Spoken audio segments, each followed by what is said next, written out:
Kronologi jaksa dibacok dua pelaku di Deli Serdang, diduga soal perkara satu orang oknum ormas. Seorang jaksa bernama John Wesley Sinaga yang bertugas di Kejari Deli Serdang, dan staf Kejari Deli Serdang bernama Acencio Silvanov Huta Barat dibacok oleh orang tak dikenal.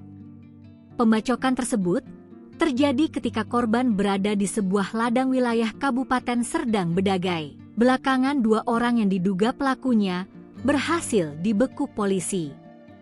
Subdit 3 Jatanras Polda Sumut akhirnya menangkap terduga pelaku pembacokan terhadap jaksa di Deli Serdang. Terduga pelaku, Alpa Patria Lubis, 43, ditangkap Sabtu malam di Jalan Pancing, Medan.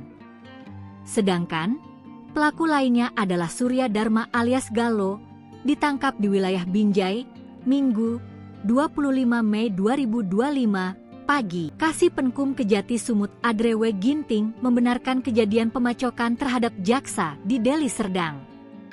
Kejaksaan Tinggi Sumatera Utara, Kejatisu, pun mengecam insiden dan melakukan penelusuran. Sementara itu, Kapolda Sumut, Irjen Wisnu Harmawan Februanto membenarkan hal tersebut. Kedua pelaku kini sudah dibawa ke Polda Sumut untuk pemeriksaan lebih lanjut. Selain itu, tim Jatanras masih memburu pelaku lainnya. Lebih lanjut, Wisnu mengatakan, pelaku atas nama APL alias Kepot diduga merupakan anggota organisasi masyarakat, Ormas. Ia diduga menjabat sebagai Wakil Komando Inti, Koti, Kabupaten Deli Serdang.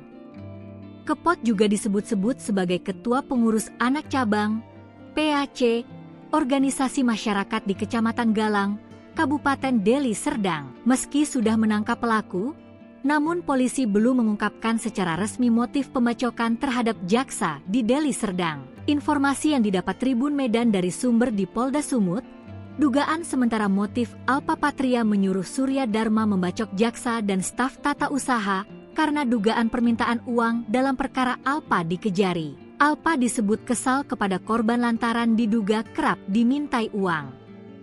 Informasi yang dihimpun, diduga ada 3 perkara Alpa Patria Lubis di Kejaksaan Negeri Deli Serdang yakni penganiayaan dan 2 lagi pengerusakan.